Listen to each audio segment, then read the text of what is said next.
Abigail Turner drove her heels into the horse's flanks and begged it to run, her torn dress snapping behind her. Like a surrender flag she refused to raise. 2 days without sleep. 3 men on her trail. And the only crime she'd ever committed was refusing to belong to a rich man who swore her dead father's debt had made her his property. "You will never own me," she promised the wind. If you believe a woman's worth was never a rich man's to buy, subscribe and stay with me to the very end, and comment the city you're watching from, so I can see how far Abigail's story travels. The horse went down beneath her, and Abigail Turner went down with it. She hit the hard ground shoulder first and rolled, and the breath left her body in one ugly rush, and for a moment the whole world was nothing but the ringing in her ears and the animal's labored dying breathing beside her. She got her hands under herself. She pushed up. Her palms were bleeding, and she did not feel it. "Get up," she told herself. "Get up, get up, get up." The horse could not get up. It lay on its side, ribs heaving foam at its mouth, run past the end of what any living thing could give. Abigail crawled to its head and put her bleeding hand against its jaw. "I'm sorry," she whispered. "I'm so sorry. I asked too much of you." 2 days. She had asked it for 2 days of running, and it had given her every step it had, and now there were no more steps in it, and there were no more steps left in her either. And behind her, she turned her head and listened. And yes, there it was. Behind her came the sound of other horses. Fresh ones, coming steady. She knew those horses. She knew the men on them. "Not like this," she said. She got one foot under herself, then the other. She stood swaying and looked at the empty trail ahead, climbing up into rock and pine, going nowhere she knew, and she took the first step anyway, because a step away was a step away, and that was all she had left to want. She made it perhaps 40 yards before the first rider came around the bend behind her. "There!" a man shouted. "There she is, I got her." Abigail did not look back. She ran. Her legs would not do what she asked, and she ran anyway, stumbling, catching herself on rock, her lungs on fire, and behind her the hooves came louder, and a man was laughing, actually laughing the way a man laughs at a thing already caught. "Come on now, Miss Turner," he called out, easy, almost gentle, the way you'd gentle a colt. "Ain't no more road to run on. You made your point. You give Mr. Whitmore a fine chase. Now quit before you hurt yourself." "Stay away from me," she got out. "Can't do that." "I said stay away." She snatched a rock off the ground without slowing and turned and threw it, and it was a wild throw, and it missed him by a yard, and the man, his name was Cole. She knew him. He'd eaten at her father's table once. Cole just ducked his chin and grinned under his hat. "That how it's gonna be. That's how it's gonna be." 2 more riders came around the bend behind him. 3 of them now. 3 grown men, armed, mounted, sent up a mountain to fetch back one woman who weighed less than the saddle on any one of their horses. And Abigail Turner stood alone on a dying trail, with a bleeding hand and a rock she'd already thrown, and she lifted her chin at all 3 of them, because it was the only thing left that was hers to lift. "Whitmore sent his whole stable," she said. "Must think a lot of himself to need 3 men for 1 woman." "He thinks a lot of you, miss," Cole said. "That's the trouble. He thinks a lot of my father's land." "That too. Then go take the land." Her voice cracked, and she hated that it cracked. "Take the land and the house and the well and every last acre. I never wanted it. But you tell Richard Whitmore he doesn't get to take me with it, because I am not a fence post, and I am not a head of cattle, and I do not come deeded with anything." "Ain't up to me, miss," Cole said, and swung down off his horse. And that was when the rifle went off. The sound of it slapped off the rock walls and came back doubled, and Cole's hat jumped clean off his head and cartwheeled into the dirt, and every man there flinched down over his saddle horn, and one of the horses screamed and spun, and Abigail dropped to a crouch with both arms over her head before she even knew she'd done it. For a long moment, nobody moved. The echo faded. The mountain went quiet. Then a voice came down from somewhere above them, unhurried, flat as a plank. That one was the hat. Every head turned up toward the ridge. He stood against the high rock with the sun behind him, so that at first he was only a shape, a tall man, a rifle held low across his body, easy like a thing he'd been born holding. He did not shout. He did not need to. The mountain carried his voice down to them like it was doing him a favor. "Next one won't be," he said. Cole straightened up slow, one hand out, palm open. "Now hold on, mister. You don't know what this is. Reckon I got the shape of it." The man on the ridge tipped his head an inch toward Abigail without ever taking his eyes off the three of them. "3 men, 1 woman. She's running and you're chasing. I've lived long enough to know how that story goes, and I never did care for the ending." "This here's a legal matter," Cole said. "That woman owes a debt to Mr. Richard Whitmore of the Valley. We got papers. We got the law with us. You got the law with you." The man on the ridge came down a step, and another picking his way down the rock with the rifle never wavering. "Then how come you're up a mountain 40 miles from any courthouse instead of down there letting a judge sort it? Man's got the law with him. He don't need to run a woman's horse into the ground to keep it." Cole had no answer for that. His jaw worked. His eyes went to the 2 men still mounted behind him, and Abigail saw the calculation move across all 3 of their faces at once. 3 of them, 1 of him, but he was up on the high ground with a rifle that had just taken a hat off a man's head from 100 yards, and the arithmetic did not come out the way 3 armed men liked their arithmetic to come out. Mr. Cole said, "You are buying yourself a world of trouble over a woman you never met. Wouldn't be the first world of trouble I ever bought." The cowboy reached the trail. He stood between Abigail and the 3 men, now not close to her, not looking at her, just between, and something in Abigail's chest that had been clenched tight for 2 days did something strange and painful, and she did not have a name for it. "Here's how it's gonna be. You're gonna get back on those horses. You're gonna ride back down the way you came, and you're gonna tell your Mr. Whitmore that the woman rode up onto Walkerland, and that Walkerland is particular about what it lets folks take off it." "Walker," Cole said, and something changed in his face.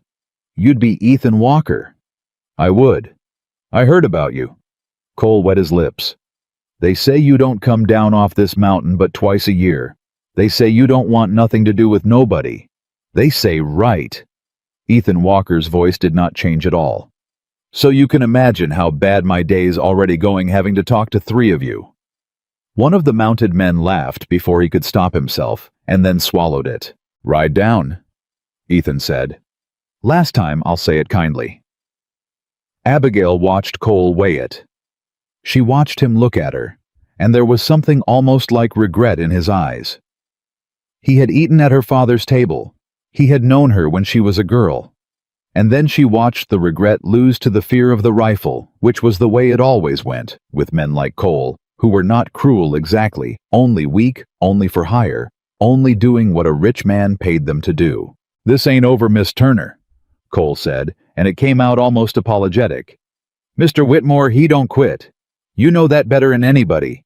He'll come himself, or he'll send more. A mountain man with a rifle that buys you a day, maybe 2. It don't buy you free." "Then it buys me a day," Abigail said. "And that's 1 more day than I had a minute ago. So take it as a kindness, Cole, and get off my father's memory and out of my sight." Cole picked his hat up off the ground. He put a finger through the new hole in the crown and looked at it, and then he looked up at Ethan Walker, and he tipped what was left of the hat to him with a bitterness that was almost respect. "You just made an enemy of the richest man in the territory," Cole said. "Man's got to have a hobby," Ethan said. They rode down. Abigail stood and watched them go, 3 men and 3 horses, winding back down the trail. She'd nearly died climbing until the sound of them faded into the rock, and the rock gave it back a while longer, and then even the echo let go. And then it was only the 2 of them. She became aware all at once of how she must look. The torn dress, the blood on her hands, the dirt ground into her cheek where she'd hit the ground. She became aware that her legs were shaking so hard she could hear her own skirt trembling, and she locked her knees to stop it, and she turned to face the man who had just put himself between her and 3 guns, and she found she did not know what a person was supposed to say. Ethan Walker was not looking at her. He was looking down the trail where the men had gone, and he stood there a while longer, making sure of the quiet, and when he was sure of it, he lowered the rifle at last and let out a breath through his nose. "Ma'am," he said. "You could have been killed," she said. It came out wrong, accusing almost, and she hated that too. "3 of them. You didn't know me. You didn't know a single thing about me. You could have been shot dead over a stranger." Ethan considered this. "That bother you?" "It." She stopped. Yes, it bothers me." "Well?" He finally turned and looked at her, and his eyes were a plain gray, and they did not do any of the things she had spent 2 days bracing for men's eyes to do. They did not travel down her. They did not soften into pity. They just looked at her steady, the way you'd look at weather coming in. "It don't bother me much, ma'am. I've been near enough killed over less." That's a terrible thing to say. It's the truth, though. And I find the truth's usually the terriblest thing a person can say. He looked past her at the horse, still down on its side, still breathing, but only just. His jaw tightened. "That your animal?" He was. "He run himself out for you?" "He did." Her voice went thin. "I asked him to. I didn't have any right to ask him to, but I did, and he did it, and now he's—" She could not finish. She pressed the back of her bleeding hand to her mouth. Ethan looked at her a moment. Then he walked past her to the horse and crouched down beside its head, and he put one big, weathered hand flat against its neck, and he was quiet with it for a moment, in a way that made Abigail's throat close because it was tenderness, undeniable tenderness from a man who had just been iced to 3 armed strangers. "He's suffering," Ethan said quietly, not turning around. "You know what I got to do." "I know." "You want to say a word to him?" Abigail knelt down in the dirt beside the horse she had ridden nearly to death to keep her freedom, and she put her forehead against his jaw the way she had 100 times in the barn as a girl, and she said the word, and then she stood up and turned her back and walked 10 steps away and covered her ears with both hands. The shot when it came was not loud. He'd done it close. He'd done it kind. When she turned back around, Ethan Walker was standing with his hat off, holding it against his chest, looking down at the horse. And for a moment, before he knew she was watching, Abigail saw the whole of him. Saw the loneliness sitting on the man like dust that had settled so long it had become part of the wood. And she understood without being told that this was a man who had said a great many words over a great many graves and had run clean out of new ones. He put his hat back on. He turned. The stillness came back down over his face like a shade pulled. "You got a name, ma'am?" "Abigail." "Abigail Turner." "Ethan Walker." "I heard." "The man said." "He did." Ethan looked her over now, but only the way a man looks over a thing he's about to have to carry, the bleeding hands, the way she was swaying on her feet, the fact that she plainly hadn't eaten or slept in some ungodly stretch of hours. "You're about to fall down, Miss Turner." "I am not. You're weaving like a drunk on a Sunday." "I said I am not." And her knee buckled and the ground came up toward her, and she felt his hand catch her under the arm, hard and fast and impersonal, holding her up. "Easy," he said. "Let go of me." She got her feet back. She pulled her arm free, and he let it go the instant she pulled. No argument, no reluctance. And somehow, that was what made her believe more than the rifle, more than the standing between, that his hand had meant nothing by it but keeping her off the ground. "Let go. I can stand. I've been standing on my own a long while, mister, and I don't intend to stop now." "Never said you should." He took a step back and gave her the room. "Only said you're weaving." They stood there, the two of them, on that dying trail with the sun going long behind the ridge. A man who wanted nothing to do with anyone, and a woman who trusted no one. And it was Abigail who broke first because she had to, because there was nowhere left to go. "They'll come back," she said. "Cole was right about that if he was right about nothing else. Whitmore doesn't lose. He'll send 10 men next time. He'll send 20. He'll come himself with a paper and a judge in his pocket, and he'll call it the law, and it'll be the law, because down in that valley, the law is whatever Richard Whitmore says it is on a given morning." She lifted her chin. "So you should have let them take me. You should let me walk down there right now and give myself back, before he burns this mountain out from under you looking. I'm not worth a thing to you, Mr. Walker. I'm not worth your trouble. Everyone I ever knew found that out, and now you know it too." Ethan Walker looked at her for a long moment. "Who told you that?" he said. "What, that you're not worth the trouble?" His head tilted. "Somebody told you that. You say it too easy. Like somebody wore it into you. Whitmore." Abigail opened her mouth and found nothing in it. "Thought so." Ethan turned and looked up the trail toward the high country, toward wherever it was he lived, and he was quiet a moment, and when he spoke again, it was almost to himself. "My mother used to say a man's worst enemy ain't the fellow with the gun. It's the voice in his own head that tells him he's already lost. Whitmore didn't send 3 men to bring you back, Miss Turner. He sent 3 men to bring back a woman who'd already decided she was his to bring back. And you—" He looked at her again. "You're still up here throwing rocks. So I'd say his voice ain't took root all the way yet. I'd say there's still something in you fighting it." Abigail stared at him. "You don't even know me," she said, and this time it was barely a whisper. "No, ma'am, I don't." Ethan bent and picked her fallen shawl up off the ground where it had come loose in the fall, and he shook the dirt from it, and he held it out to her, not draping it over her, not touching her, just holding it out at arm's length for her to take or not take as she chose. "But I know that walk down the mountain leads to a man who thinks you're a fence post, and the walk up leads to a fire and something to eat, and a door that locks from the inside, which you're welcome to lock against me if it eases you any. I've slept in the barn plenty. I'll sleep in it tonight." He waited. "That's the whole of the offer. No more to it than that. You can turn it down. Just don't turn it down because some rich man convinced you you ain't worth the beans it'd take to feed you. That'd be a poor reason. That'd be his reason, not yours." Abigail Turner looked at the shawl held out in that big weathered hand. She looked at the trail behind her going down to Richard Whitmore. She looked at the trail ahead, going up to a stranger's fire. She had spent 2 days being certain that no man alive offered a woman shelter without a price folded up inside the offer, like a knife in a loaf of bread. She had spent her whole life near enough learning that lesson over and over until it was the surest thing she knew. And now, here was a man who would not so much as put a shawl around her shoulders without her leave. "Why the barn?" she said. "Ma'am? You said you'd sleep in the barn. Why?" Something moved at the corner of Ethan Walker's mouth that on a less serious man might one day have grown up to be a smile. "Because you've been running from men for 2 days, Miss Turner," he said.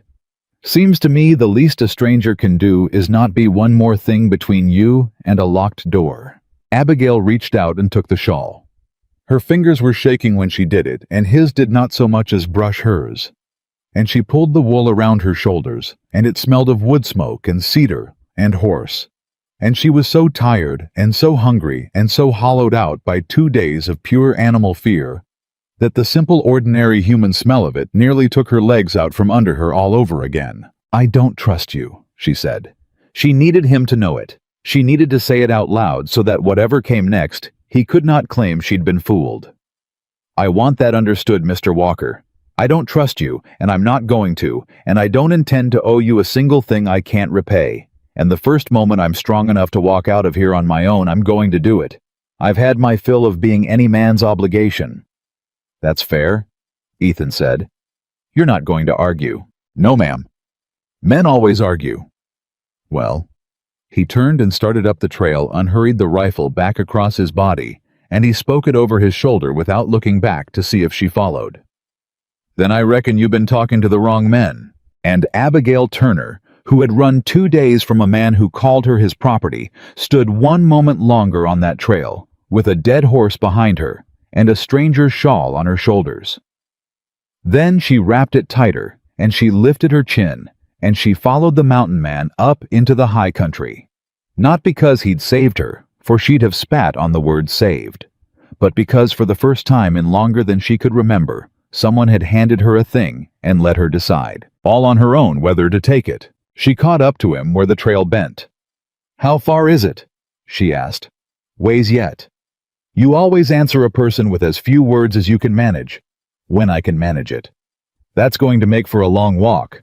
It surely is, ma'am, Ethan Walker said, and kept walking. And behind them, far down the mountain, the light was going out of the valley where Richard Whitmore sat in his big house, and was at that very hour being handed a hat with a bullet hole through the crown. But that was down there, and they were up here. And for one more night at least, the distance between those two things was the only free thing Abigail Turner owned. She held onto it with both hands, and she climbed. Chapati. The cabin sat higher than she'd have believed a man would want to live. And when they finally came up on it in the last of the light, Abigail Turner stopped walking, and just looked at it. And Ethan Walker walked 3 more steps before he noticed she wasn't beside him anymore. "Miss Turner?" "Give me a minute." "You need to sit. I need to look at it," she said. "I need to look at it and be sure it's real, because I have been telling myself for 2 days that there was a place at the top of something where a person could stop, and I stopped believing it about a day ago, and now here it is, and I don't trust it. So give me a minute to look at it, Mr. Walker, and quit hovering." He quit hovering. He stood a little apart from her patient the way the mountain was patient, and he let her look. "It's small," she said finally. "It is. I like that it's small. A big house is a place a man keeps things he owns." She heard how it came out and did not take it back. "You don't own much, do you?" "No, ma'am." "Good," Abigail said, and started walking again. He opened the door for her, and then seeing her go stiff, he stepped back well away from it, out into the open, and gestured her through with an open hand and stayed put.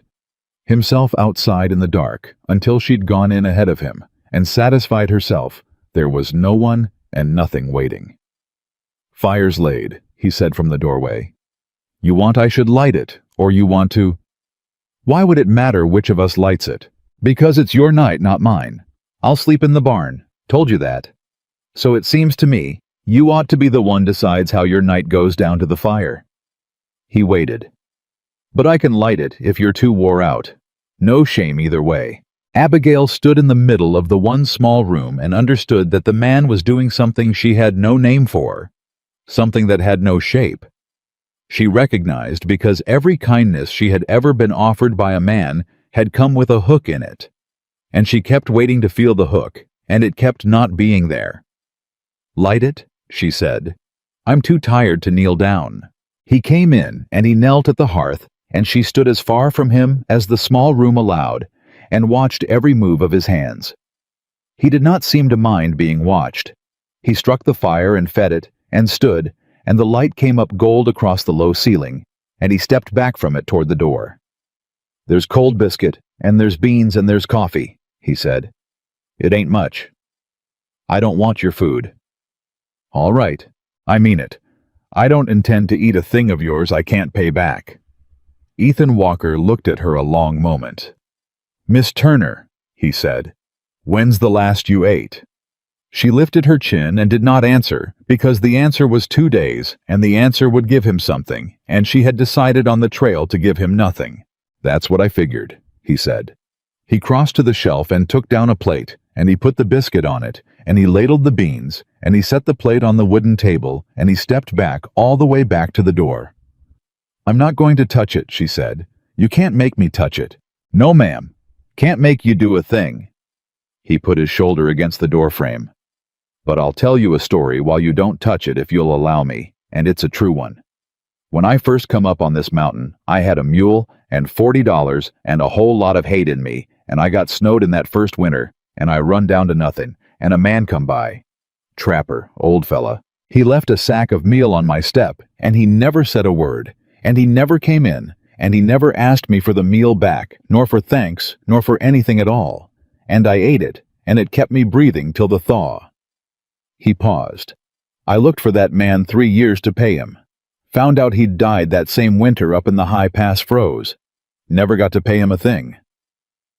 Ethan's voice did not change, but something behind it did.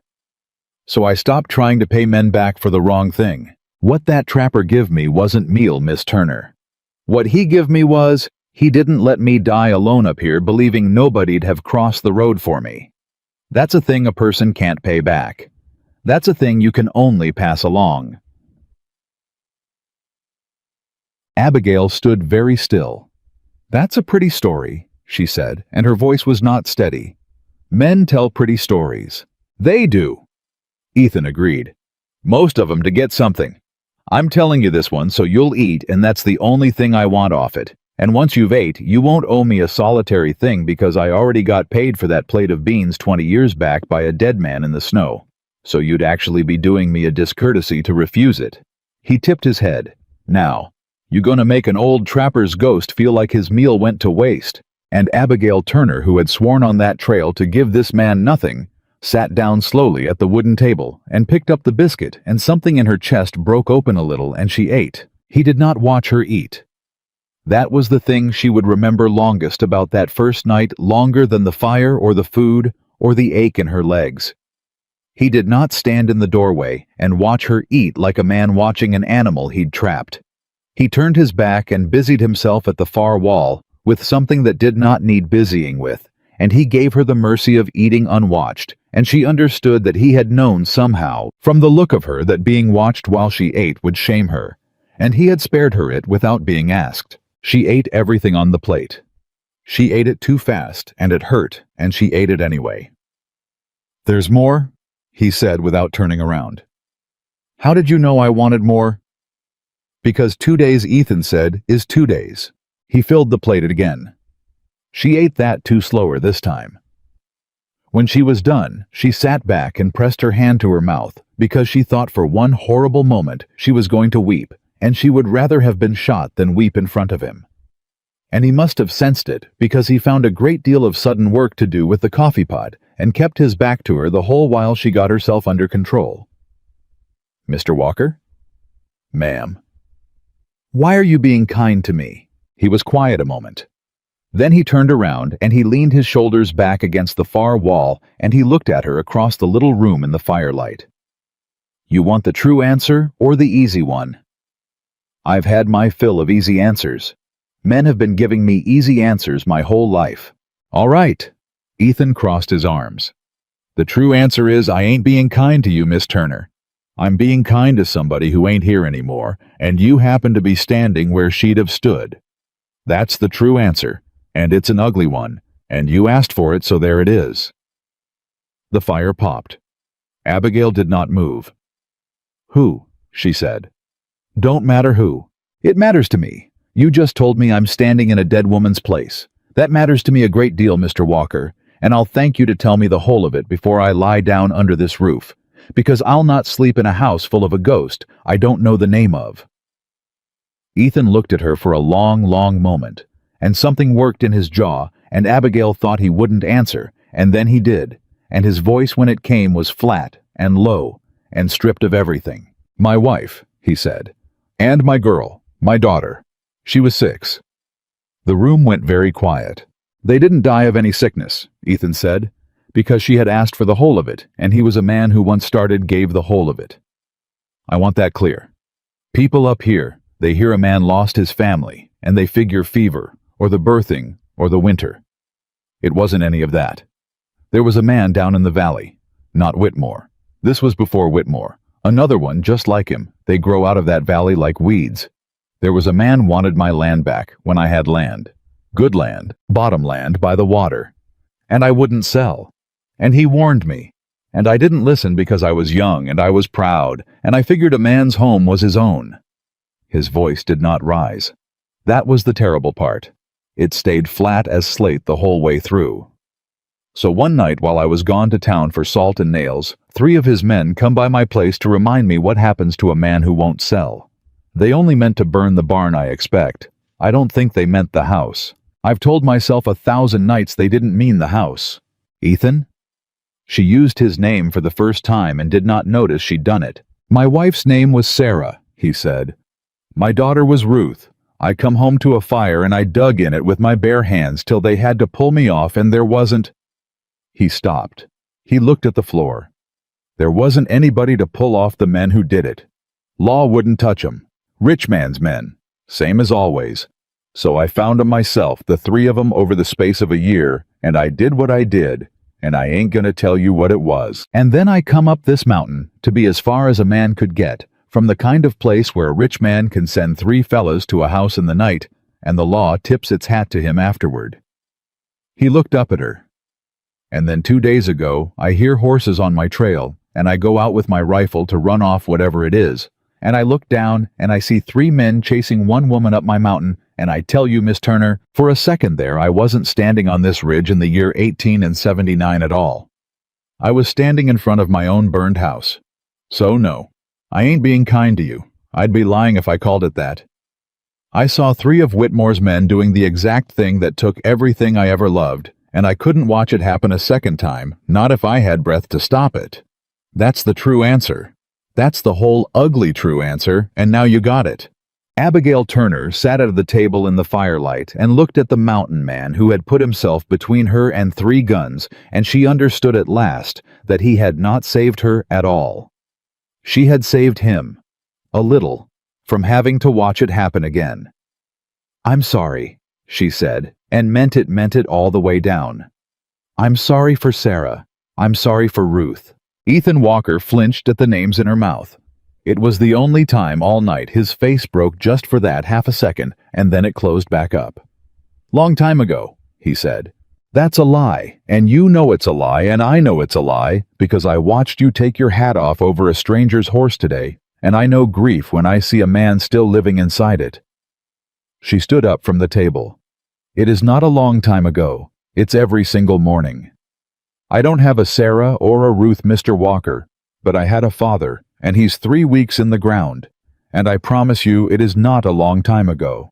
They looked at each other across the little room, the two of them, and something passed between them that neither one would have named, because to name it would have been to admit it, and neither of them was ready for that, not on the first night, not by a long way. "You should sleep," Ethan said finally. "Bar the door behind me. There's a bolt top and bottom. I'll be in the barn." "Mr. Walker?" He stopped in the doorway. "You don't have to sleep in the barn," she said. "It's your house. I know it. It's cold out there tonight. I can hear the wind. I've slept colder. I'm not—" She struggled with it. "I'm not saying come in. I'm saying you don't have to freeze on my account. I don't want to owe you a barn, too. I already owe you a rifle and 2 plates of beans and a shawl, and I told you on that trail I don't like owing men, and every hour I stay here I owe you more, and it's making me—" She stopped breathing hard. "It's making me feel like I felt down in that valley. Like a debt. I ran 2 days so I'd stop being a debt, Mr. Walker, and now I'm right back to being one only to you instead of him." And there it was. She'd said it. She'd said the thing she'd been circling all night, and she braced for him to be hurt by it, or angry, or to use it the way Whitmore would have used it. Ethan Walker stood in the doorway a moment. Then he came back into the room, and he crouched down by the hearth so his eyes were level with hers, where she sat, and he spoke to her low and even and plain. "Miss Turner, listen to me, because I'm going to say more words in a row than I generally say in a month." He drew a breath. "You don't owe me anything. Not the rifle, not the beans, not the shawl, not the barn. And you know how I know you don't owe me, because I never once asked you for anything, and I ain't going to. A debt takes 2, Miss Turner. It takes a fella willing to lend and a fella willing to owe. And I ain't lending you a blessed thing. I'm just doing what a person does when another person's in trouble on their mountain. And the day I start keeping a ledger on it is the day I've turned into the exact kind of man burned my house down. So there's no debt. There's no ledger. You're not a debt to me, and you never will be. And if you leave here tomorrow and never say my name again, that's fine. That costs you nothing, because it was never a loan." He stood back up. "Now that's the truth, same as the trapper's meal was the truth. You can believe it or not, but quit doing Whitmore's arithmetic in your head. You're up here now. Up here we don't tally people." Abigail Turner looked up at him, and her eyes were wet, and she let them be wet for the first time in front of him, and she nodded because her throat would not make words. "Bar the door," Ethan said gently, and he went out into the cold, and she heard his boots cross to the barn, and she sat at the table a long while before she got up and slid the bolts top and bottom. And then she stood with her hand flat against the barred door in a locked house on a mountain safe for the first time in 2 days. And she cried the way you cry when the running finally stops. She slept 11 hours. When she woke, the light was high and the fire had been built back up while she slept, which meant he had come in at some point in the morning, moving quiet enough not to wake her, built up her fire, and gone back out. And the fact that a strange man had been in the room while she slept should have frightened her. And instead, she lay there and looked at the fresh flames, and understood that he had come in to keep her warm, and had touched nothing else, and had gone. And something in her chest that had been braced tight for 25 years eased by a single notch. She found him at the corral.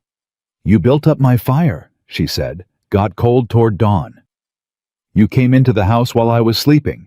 He went still, and she watched him understand how it might sound, and she watched him decide to answer it straight rather than defend it. "I did. Fired near gone out, and you were shivering under the blanket. I built it up and I left. I didn't—" He stopped. "It was wrong of me. You barred that door to keep men out, and I come in past it. I'm sorry for it, Miss Turner. It won't happen again. Cold or no cold, I'll knock next time, or I'll let it burn out." And that the apology unforced for a thing most men would have expected thanks for, that was the moment Abigail Turner started against every hard lesson of her life to trust Ethan Walker. "Don't let it burn out," she said. "I was cold. I'm just not used to—" She shook her head. "I'm not used to a man doing a thing for me and then apologizing for it. Down in the valley, it's the other way around. A man does nothing for you and expects to be thanked." "That ain't a man," Ethan said, and went back to the horse he was working. "That's a collector." She watched him work a while. He was gentling a young horse to the saddle, and he was patient with it past all reason, and the horse was skittish and green and kept shying, and he never once raised his hand or his voice, just stood with it and breathed with it and waited it out. And Abigail watched him do it and thought about a shawl held out at arm's length, and understood that he gentled people the same way he gentled horses by never once making a grab. "Teach me," she said. He looked up. "Ma'am, teach me that. Teach me the horse. Teach me the rifle, the one that took Cole's hat off. Teach me to track and to shoot and to live up here because Cole was right, Mr. Walker. Whitmore's coming back.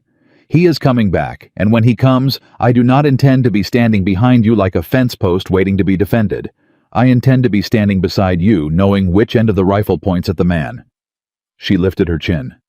"You set up here you don't tally people. Then teach me to be useful and not a debt. That's not owing, that's earning. There's a difference, and you know there is." Ethan Walker looked at her over the back of the green horse for a long moment.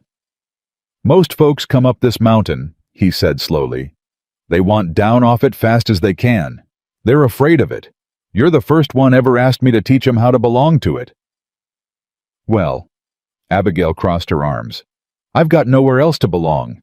The valley's spoken for, so I'll take the mountain if it'll have me. Now are you going to teach me to shoot or aren't you?" Something moved at the corner of his mouth again, that thing that kept trying to be a smile and kept losing. "Reckon I am," Ethan Walker said. He was a terrible teacher and a wonderful one both at once. He gave her almost no words. He would show her a thing once with his hands and then step back and let her fail at it a dozen times without correcting her, and it made her furious. And when she rounded on him about it, he only said, "You'll remember the ones you figure out yourself. You'll forget the ones I hand you." And she wanted to throw the rifle at his head, and he was right, and she hated that he was right. She could not hit anything the first day. She could not hit anything the second day. On the third day, she put a ball through a can at 40 paces, and she let out a whoop that echoed clear off the far ridge, and she spun around to find Ethan already looking at her, and there it was.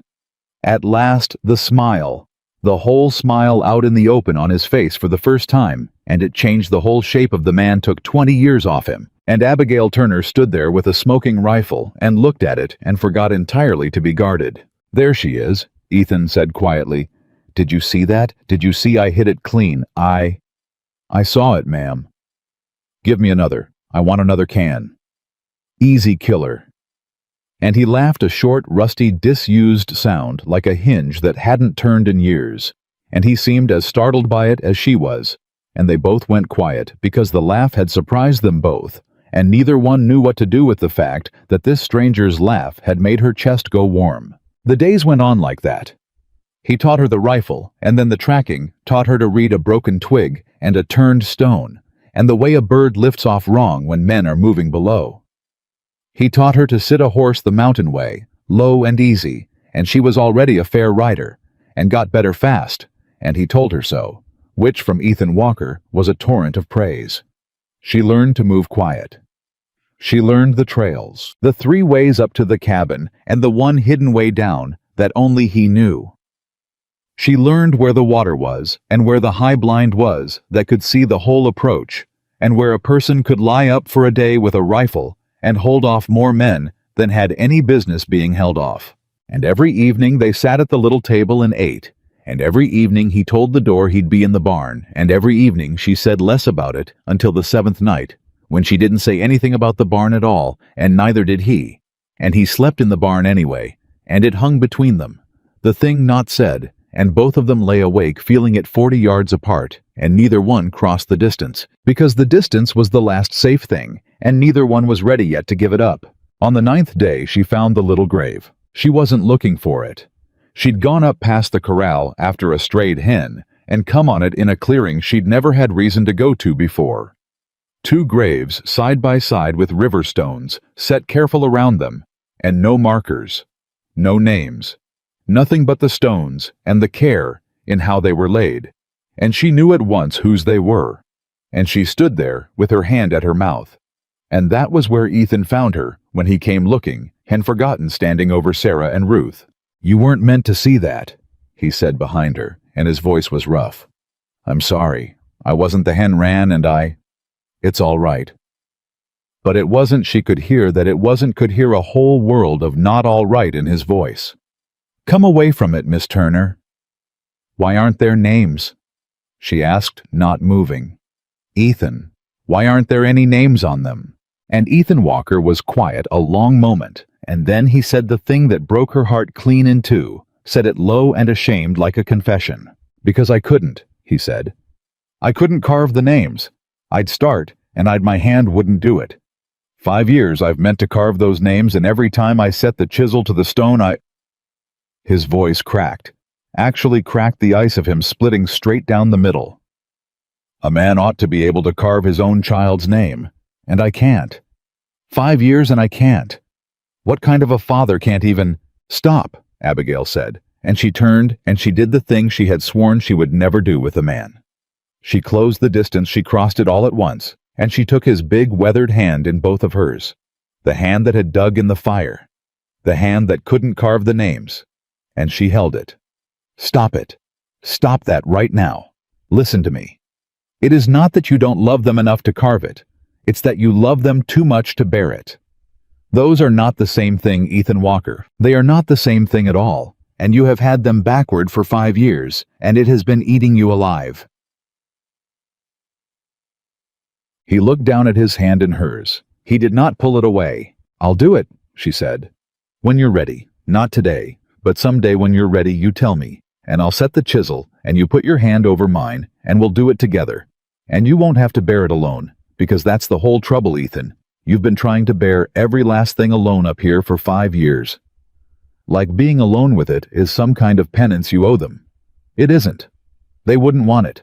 No wife wants her husband to spend 5 years frozen up a mountain doing his grief like a punishment. Sarah wouldn't want it. I never met her, and I know she wouldn't want it." And Ethan Walker, the man who trusted nobody, the man who'd come up this mountain to be as far from people as a person could get, stood over the graves of his wife and daughter, and let a woman he'd known 9 days hold his hand, while something came apart in him that had been frozen solid for 5 years. And he did not weep. He was too far gone for weeping. But he bowed his head, and he let her hold the hand, and for a long time neither one of them said anything at all. That night he did not sleep in the barn. He didn't come to her either. It wasn't that it was nothing like that, and both of them knew it wasn't. He came in, and he barred the door himself, and he made up a place for himself on the floor by the hearth, and he said, "I'll not have you up here alone another night with what's coming." And she didn't argue, and she lay in the bed, and he lay by the fire, and they talked in the dark. Lo, the way people talk when the dark makes it safe, about her father, and his Sarah, and the valley, and the mountain, and everything and nothing, until she fell asleep to the sound of his voice, for the first time in her life, feeling something she'd have to have called, if pressed, safe. The peace lasted 11 days. On the 11th day, Ethan came in from the high blind, moving fast and quiet, and Abigail knew from the set of his shoulders before he said a word. "Riders," he said, "down on the low trail, coming up slow." Her whole body went cold. "How many?" "2. Just 2. He was already taking down the rifle. "That's the wrong number, and I don't like it. Whitmore doesn't send 2. He sends 10, or he sends 1 with a paper. 2 men riding up slow, not hiding, letting themselves be seen." He shook his head. "That's a man who wants to talk, and a man like Whitmore doesn't want to talk unless talking gets him something guns can't. It's a trick, most likely. Get up in the loft. Take the rifle you can hit with. If it goes bad, you don't wait on me. You don't play the hero. You put a ball in the first man draws, and you don't think twice about it. You hear me, Miss Turner? You've got the eye for it now. Don't you dare freeze up on me, because they're men, and you knew 'em once." "I won't freeze." "I know you won't." He looked at her one hard second. "That's the whole reason I'm still standing here instead of already dead. Go on. Up." She went up, and through the gap in the loft boards, she watched the 2 riders come up into the yard, and one of them, she didn't know, a big man with a shotgun across his saddle, and the other one she did know, knew all too well. And when he pushed his hat back off his face, and she saw who it was, the rifle nearly slipped clean out of her hands. It was her uncle. It was her father's own brother, Jim Turner, the last blood she had left in the world. "Ethan," she whispered down through the boards. "Ethan, that's my uncle. That's my Uncle Jim. That's my daddy's brother. You trust him." And that was the question, wasn't it? That was the whole question. Because Jim Turner had stood at her father's grave 3 weeks back with his hat in his hands, and Jim Turner had also that very same week sat in Richard Whitmore's parlor. She'd seen him go in, she'd seen him come out, and she had never known from that day to this which side of the fence her own uncle's boots were planted on, and now here he was riding up a mountain. Nobody was supposed to know she'd run to, with one of Whitmore's shotgun men at his side, and Abigail Turner lay in the loft with a rifle in her hands, and did not know whether to aim it or to run down crying into the arms of the last family she had left. "Abigail." Ethan's voice came low and urgent from below, not looking up, watching the riders. "I need an answer. Do you trust him, or don't you?" "I don't know," she breathed. "God help me, Ethan, I don't know. He loved my daddy. But he was in Whitmore's house. I saw him go in Whitmore's house, not 3 days after we buried Daddy, and I never knew why, and I've been afraid to know why ever since. Then we treat him like we don't trust him till he shows us different." Ethan settled the rifle. "Stay up. Stay quiet. Don't show yourself no matter what he says, no matter what he promises, not till I give you the word. A man can wear a nephew's face and a Judas heart both at once. Let's make him show us which one he brought." And Jim Turner reined up in the yard, and he looked at the cabin, and he called out in a voice Abigail knew as well as her own. A voice that had told her stories on his knee when she was a girl. A voice that now might be the voice of the man. Come to sell her back. "Ethan Walker," Jim called. "My name's Jim Turner. I'm looking for my brother's girl. I know she's up here. And before you shoot mister, you ought to know I didn't come to take her back to Whitmore." His voice dropped, and it shook, and Abigail's heart turned clean over in her chest.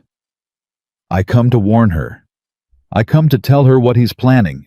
And I come because I done something 3 weeks ago. I've hated myself for every hour since, and I can't die with it on me. So you go on and point that rifle wherever you like, Mr. Walker. But for God's sake, let me say my piece to that girl before Whitmore's men come up this mountain in the morning and burn every last one of us where we stand." And in the loft, Abigail Turner's hands began to shake on the rifle, because her uncle had just said in the morning, and her uncle had just said burn, and whatever he had come to confess, one thing past all doubting, was suddenly terribly clear.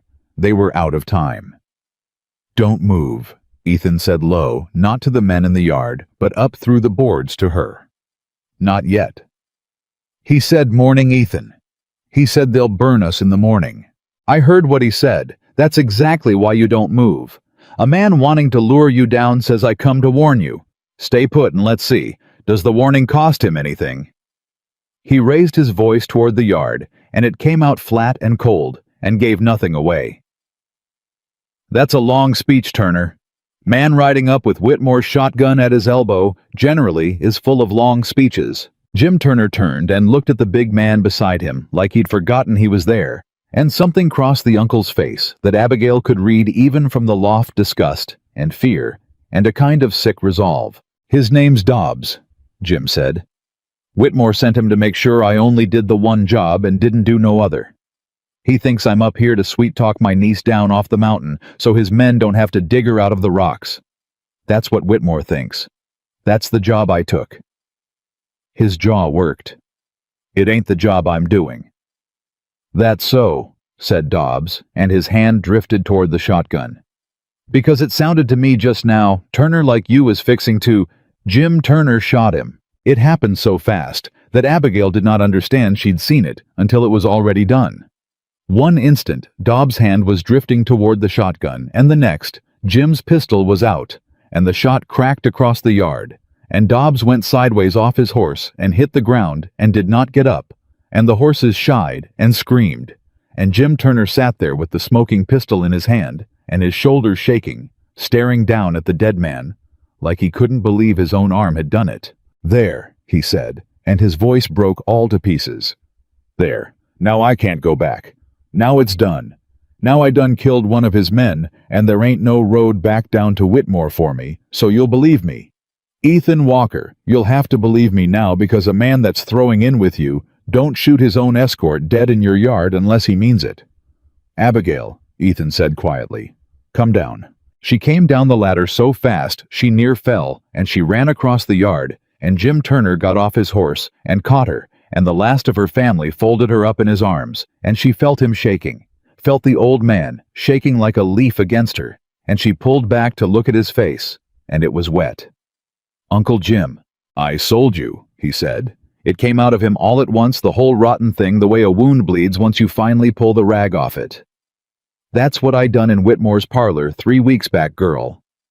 That's the thing I couldn't tell you, the thing's been eating me down to nothing. Your daddy died owing Whitmore money, and Whitmore come to me, and he says the debt passes to the family, and he says—" Jim's voice failed him. He made himself go on. "He says if I sign a paper saying you're of age and the nearest kin, and the debt's yours to answer, then he's got the legal right to hold you to it. To marry you against it, or work you against it, whichever suits him. And I signed it, Abigail. God forgive me, I signed it. He put $40 in my hand and a bottle in front of me, and he told me your daddy'd have wanted his brother looked after, and I was drunk, and I was scared, and I was weak, and I signed the paper that made you his. Abigail Turner stood very still in the yard with a dead man 20 feet away. "You signed me over," she said.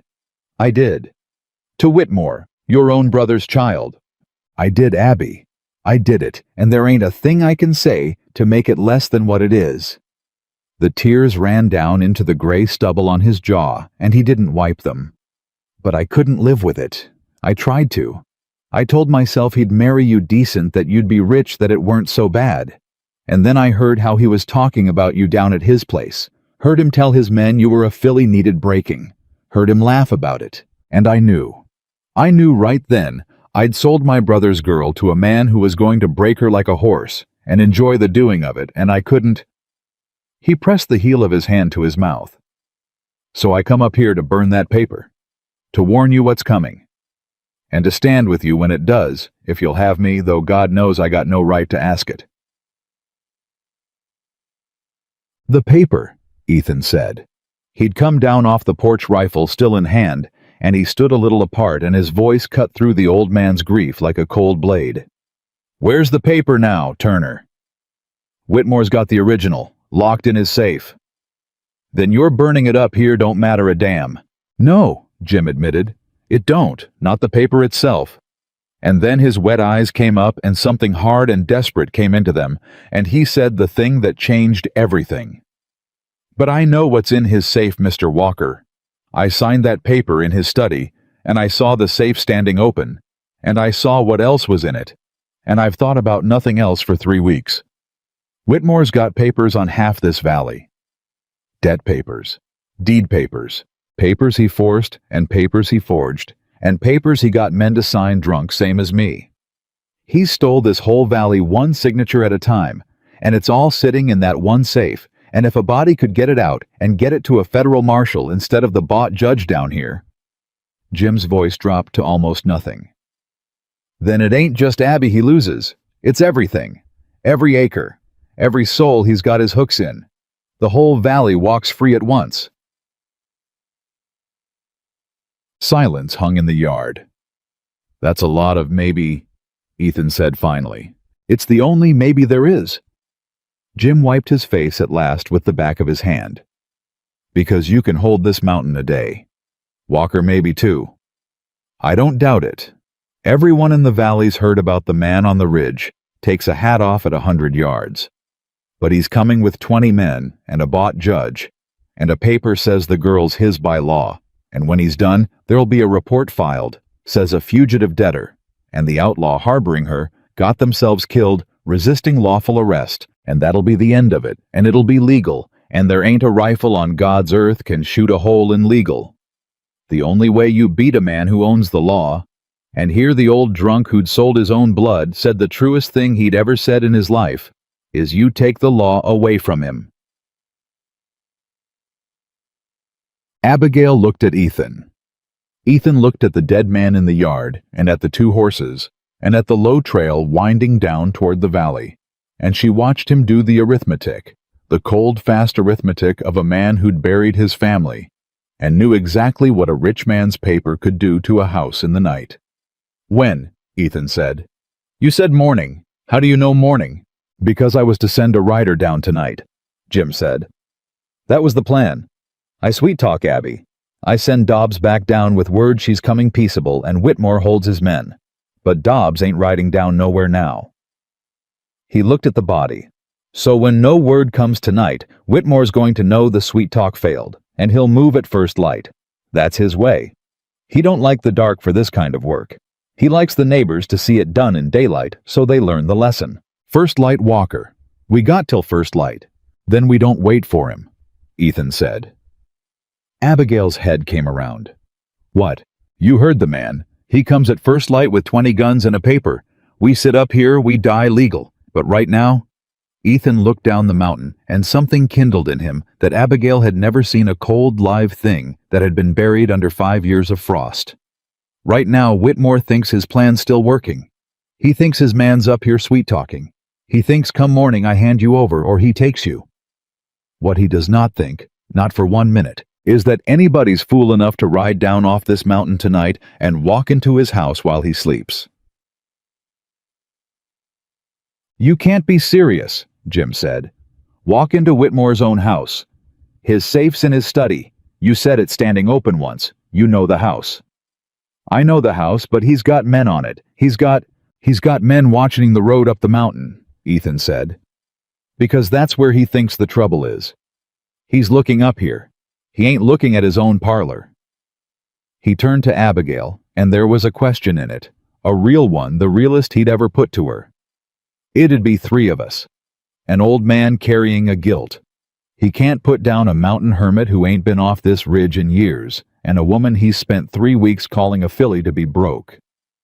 That's the raid. That's all the army there is. I won't lie to you and tell you it's a good plan, Abigail, because it's a terrible plan. It's very likely to get us all killed, but it's ours, and it don't end with your name on his paper. Abigail Turner stood in the yard between the 2 men, the uncle who'd sold her and the stranger who wouldn't, and she thought about Sarah and Ruth in the clearing, with no names on their stones, and she thought about her father 3 weeks in the ground, and she thought about the word filly, And something in her, that had been running for 2 days and hiding for 11 days, quit both all at once and stood up straight. "How long to the house?" she said. "4 hours down hard riding," Jim said. "If we leave now, we're at his gate deep in the night." "Then we leave now." She looked at Ethan. "You said back on that trail you never cared for how the story goes. 3 men, 1 woman running and chasing. Well, I'm done running, Mr. Walker. Let's go do the chasing for once." And there it was, the smile. But it wasn't warm this time. It was something harder and older. And Abigail understood she was seeing at last the man who'd hunted down 3 killers over the space of a year. The man underneath the grief, and it should have frightened her, and it didn't. "Get the good horses," Ethan said. They rode down in the dark. Jim led because Jim knew the low trails, and Ethan came last with the rifle, and Abigail rode in the middle on the green horse she'd watched him gentle, and it was steady under her now, and she thought that was the strangest thing, that a horse gentled by patience should carry her toward the least patient thing she'd ever done. Nobody spoke on the ride. There was nothing to say. Twice Ethan held up a hand, and they froze in the trees while riders passed below them on the road. Whitmore's men, on the watch, looking up the mountain, exactly the way Ethan had said they'd be looking, and the raiders sat their horses in the dark, not 40 feet off, and watched the watchers watch the wrong direction, and moved on. Whitmore's house sat above the town, big and pale. A rich man's house with a wall around it, and a gate, and lamps still burning in the lower windows. Though it was past midnight, and Jim drew them up in the trees at the edge of the grounds, and pointed. "Study's the corner room ground floor, where the lamp's lit," he whispered. "Safe's behind the desk. He keeps the key on him, but the safe's an old one. Walker, I seen him work it. It's a dial and a number, and He stopped. "I know the number. I watched his hand 3 times. Left to 30, right to 11, left to 4. I couldn't stop watching it. Some part of me even then was already planning to come back for that safe, I just didn't have the sand to admit it." 30, 11, 4, Ethan repeated. 30, 11, 4. "How many inside?" "This time of night his housekeeper, but she sleeps in the back. Maybe a man or 2 on the front door." Jim swallowed. "And the study lamp's lit, which means he ain't abed. Which means he's in there. In the very room." Abigail's stomach dropped. "He's in the room with the safe. Then that changes it," Ethan said, cool as still water. "That changes it some. But it don't change that we're here and the paper's there. Turner, you take the horses and hold 'em ready in the trees, and I mean ready, because if this goes wrong, we're going to come out of that house running, and there won't be time to fumble a cinch. Abigail." He turned to her. "You're with me. I need somebody can read that safe number back to me if my hands are full, and I need somebody watching my back can shoot, if it comes to it. And God help me. The only person I trust to do both is a woman I've known 11 days. He shook his head once, almost wondering at it. "Life's a strange country, ma'am." "It surely is, Mr. Walker," she said, and it was the first time she'd used his own words back at him, and it landed between them warm, even in that cold and terrible hour. They went over the wall. Ethan boosted her and came after quiet for a big man quieter than she'd have believed, and they crossed the dark grounds low and fast, the way he'd taught her to move on the mountain tree, to shadow to wall. And she found that the 11 days had gone into her hands and her feet without her knowing it. That she moved like he moved now. And she was not afraid, or she was afraid, and it didn't matter, which she was starting to understand were nearly the same thing in a person who decided to do a thing regardless. They came up under the lit study window, and Abigail Turner rose up just enough to look, and there he was, Richard Whitmore, alive and awake, not 6 feet away, through a pane of glass, sitting at his desk in his shirt sleeves, with a glass of whiskey at his elbow, going through papers. Her papers, likely everyone's papers. The whole Stolen Valley spread out under his soft hands, and the safe stood behind him in the corner, and the safe was shut. She dropped back down. "He's at the desk. Safe's shut. He's between us and it." Ethan was quiet a moment, thinking, and then he did a thing she did not expect. He handed her the rifle. "Take this," he whispered. "Round chambered. You cover the window from here. Anybody comes at me through that room. Anybody you break the glass and you fire, you don't hesitate. You understand me, Abigail. You do not hesitate the way you didn't hesitate on that trail with the rock." His hand closed hard over her shoulder for 1 second. "I'm going in the front."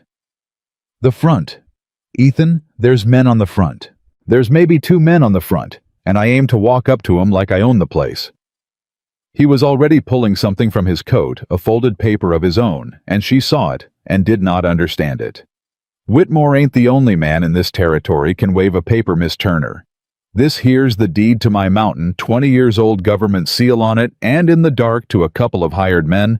It looks like exactly what a man carries when he's got official business. I'm going to walk up to that door and be the last thing they expect. A man who ain't afraid. Men who scare folks for a living, they don't hardly know what to do with a man who walks right up." "That's insane." "It's the plan." And then lower with something underneath it. "If it goes wrong, you don't come in after me. You get to Jim and you both ride and you don't look back. Promise me that. I've watched people I love die in a house I couldn't save 'em from once already. I'll not do it twice. Promise me, Abigail." And there it was, the word he hadn't meant to say, hanging in the dark air between them. People I love, and neither of them acknowledged it. There was no time, but she heard it, and he heard himself say it, and something passed between them, fast and enormous, and then she nodded, because there was nothing else to do. "Go," she whispered, "before I stop you." He went. Abigail knelt under the window with the rifle laid across the sill, the barrel just below the glass, her eye up level with the bottom of the pane, and she watched Richard Whitmore drink his whiskey and shuffle the papers of the people he'd ruined, and she waited every nerve in her strung tight as wire, and the seconds went by like hours. She heard the front door. She heard a voice, a hired man's voice, sharp challenging. She heard Ethan's voice answer flat and easy and unafraid, too low to make out the words. She heard the hired man again, uncertain now. A long pause. Her heart slammed against her ribs. And then she heard a sound she would never forget as long as she lived, the sound of Ethan Walker's voice going hard, and a scuffle short and ugly, and a heavy thump, and then quiet. At the desk, Richard Whitmore's head came up. He'd heard it too. He set down the whiskey. He stood slow, and he reached into the desk drawer and came out with a pistol, and he moved toward the study door with the gun down at his side, and Abigail Turner watched through the glass as the man who'd called her a filly to be broken walked toward the door with a gun in his hand, and Ethan somewhere on the other side of it, and every single thing hung on the next 10 seconds. The study door opened, but it wasn't Ethan who came through it. It was another man, one she didn't know. One of Whitmore's, coming in fast and scared with the lamp in one hand, babbling, "Mr. Whitmore, there's a man, he's in the house. He put Harker down cold and I can't find." And Whitmore rounded on him, and in that instant with both men turned toward the door and their backs to the window. Abigail understood that this was the moment, this was the only moment there would ever be, and she did the thing Ethan hadn't planned for and couldn't have. She stood up and she swung the rifle butt and she put it clean through the window pane. The glass exploded inward. Both men spun, and Abigail Turner stood framed in the shattered window with the rifle leveled and the barrel steady as stone.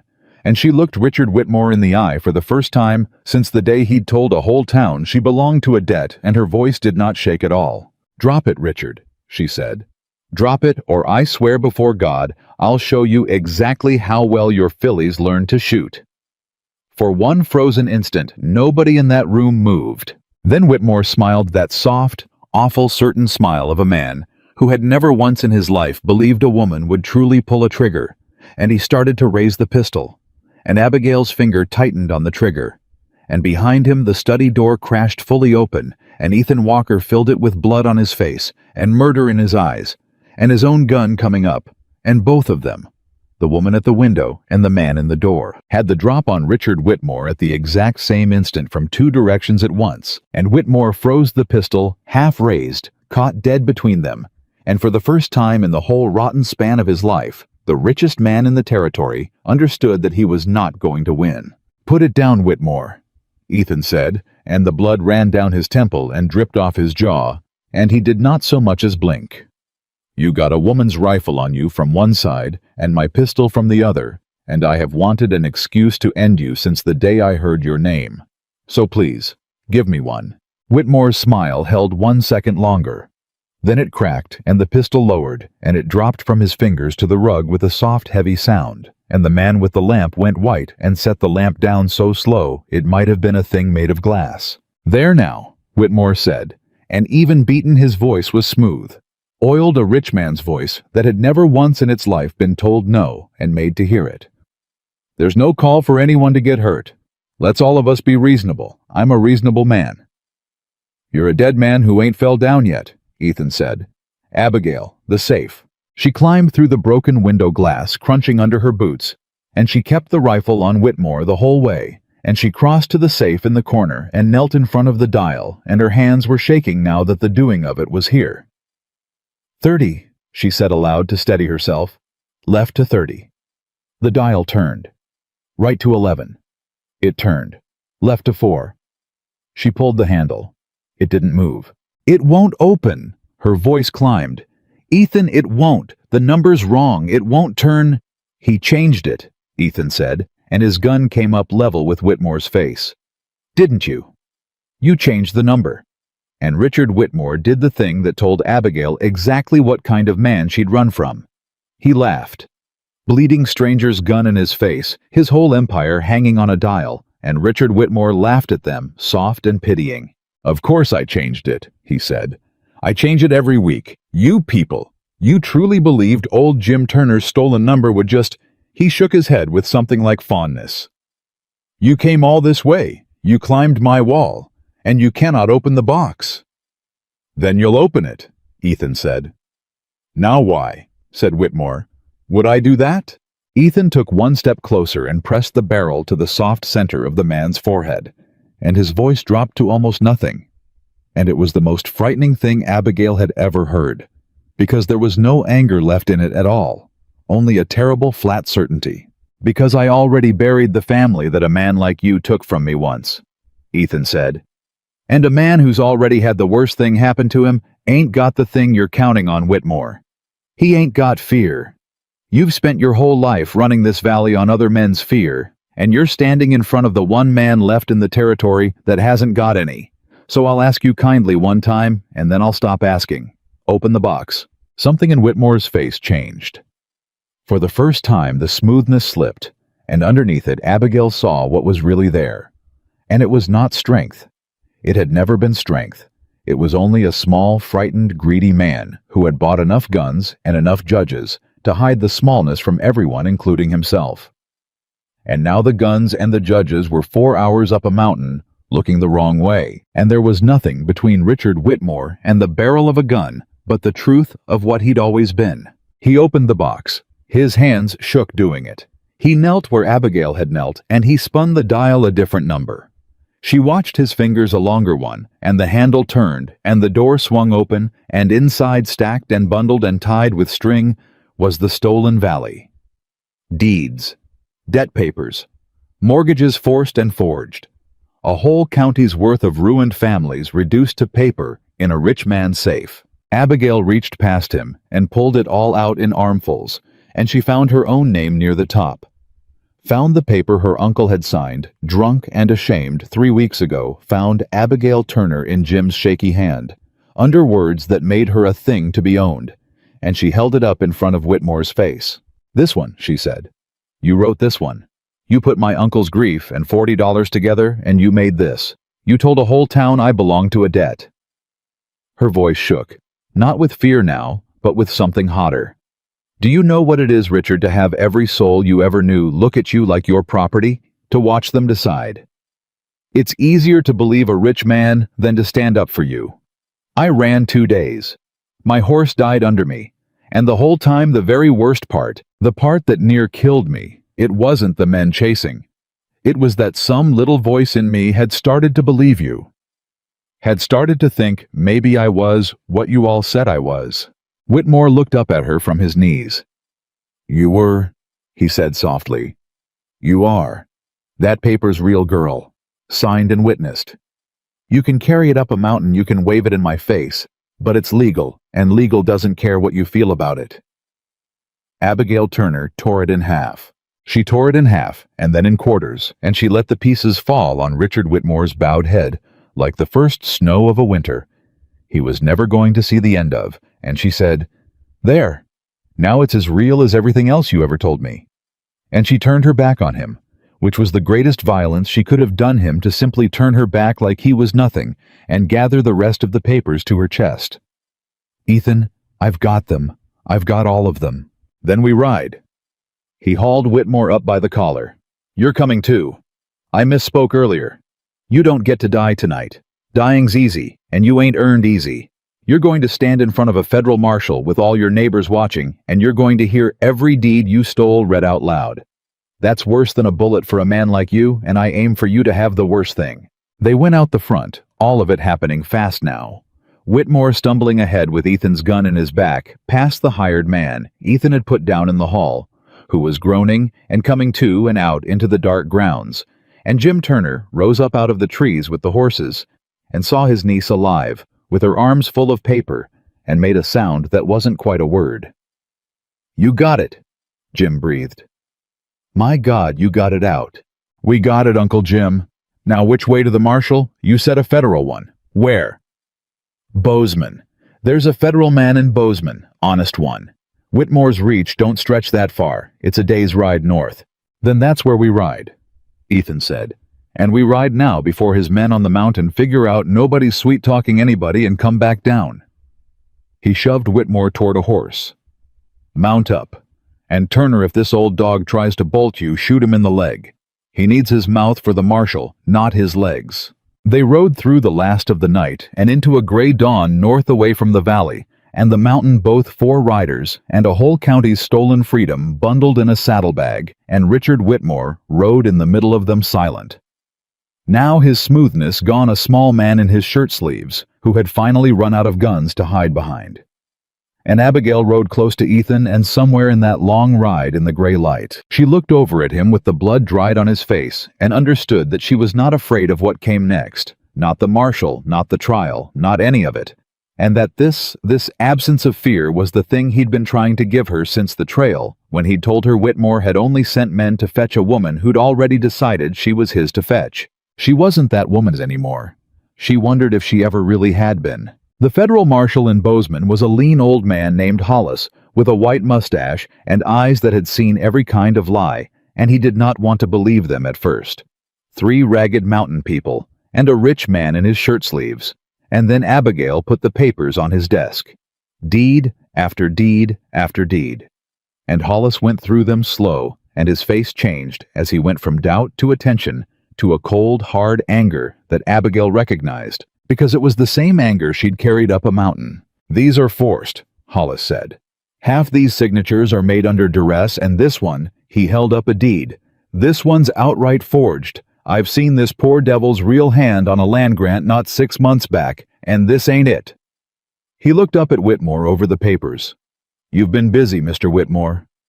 "I want my lawyer," Whitmore said. "I imagine you do." "Those papers were stolen from my private safe. Stolen. By this fugitive and her outlaw. You can't use stolen."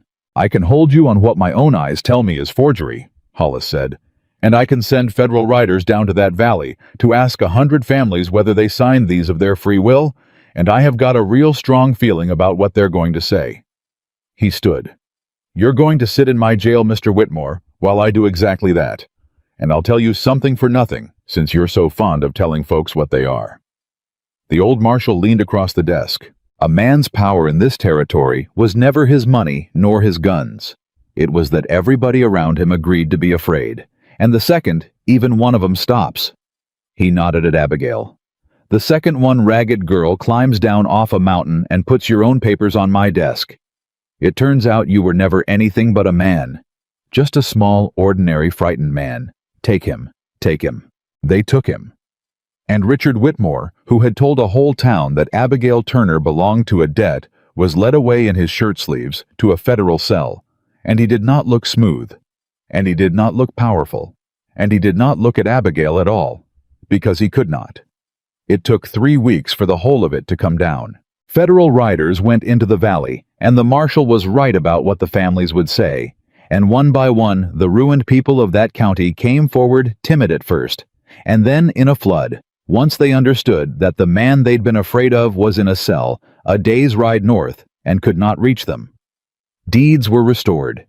Debts were struck.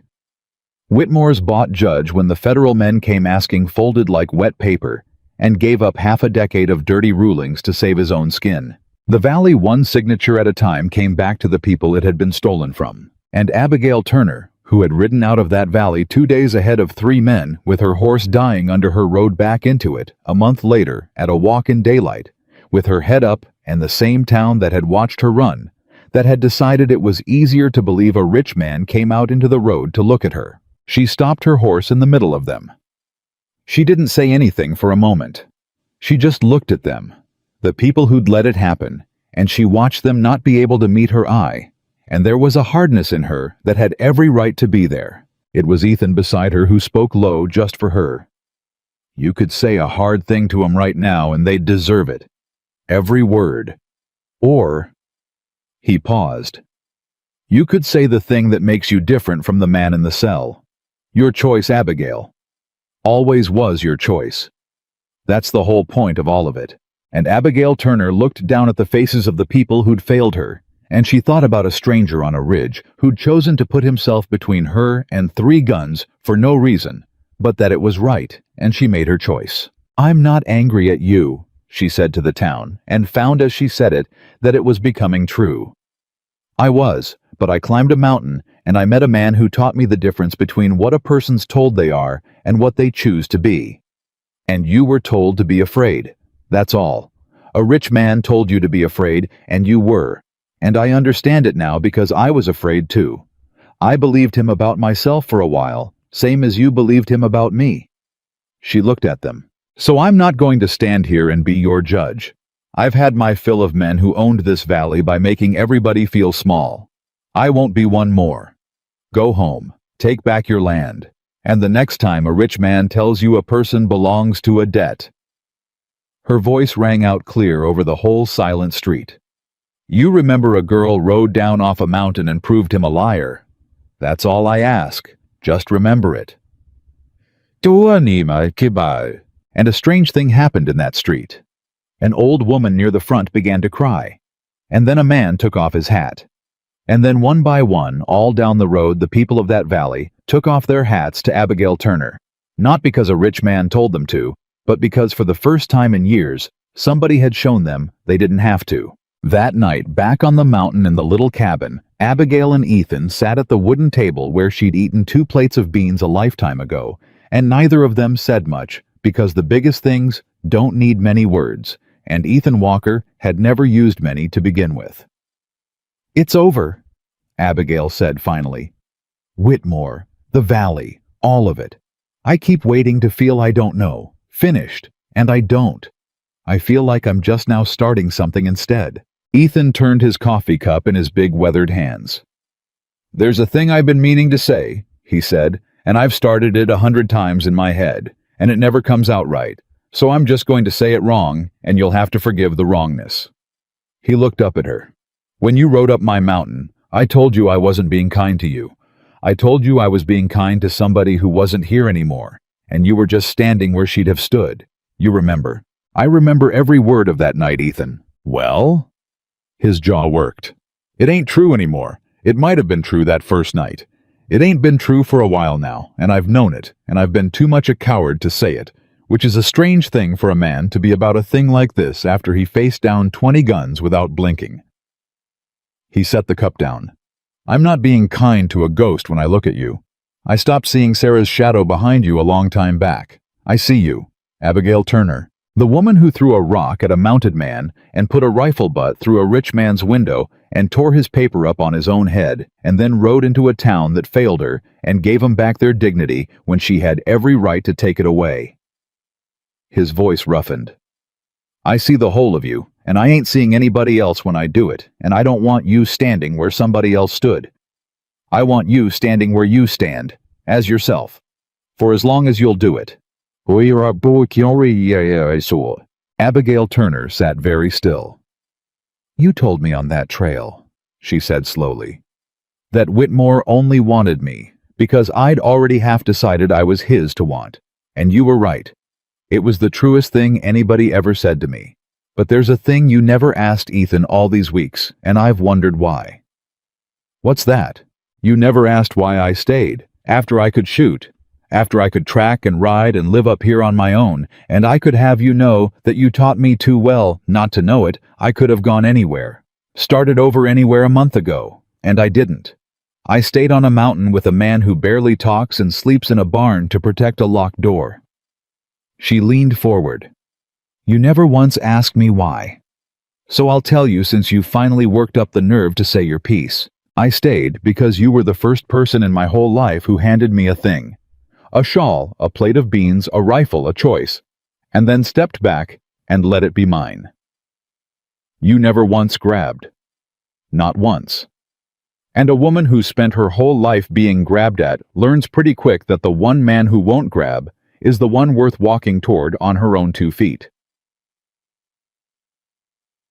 She reached across the table the way she'd crossed the distance in the clearing over the graves, deliberate choosing it, and she put her hand over his. So I'm walking toward you, Ethan Walker, she said, on my own 2 feet. Nobody handed me here. Nobody sold me here. Nobody saved me into it. I chose it, which is the only way I was ever going to be able to do it. And I need you to hear the difference because it's the whole difference. It's everything the last month was for. Her eyes were wet and steady. I don't need you. I want you. And I spent 25 years thinking those were the same thing. And you're the man who taught me they're not. Ethan Walker turned his hand over under hers, so their palms met, and he held on gently, the way he did everything, the way he'd gentled the green horse, the way he'd held out the shawl. And for a long moment, the man who trusted nobody just looked at the woman he trusted with everything.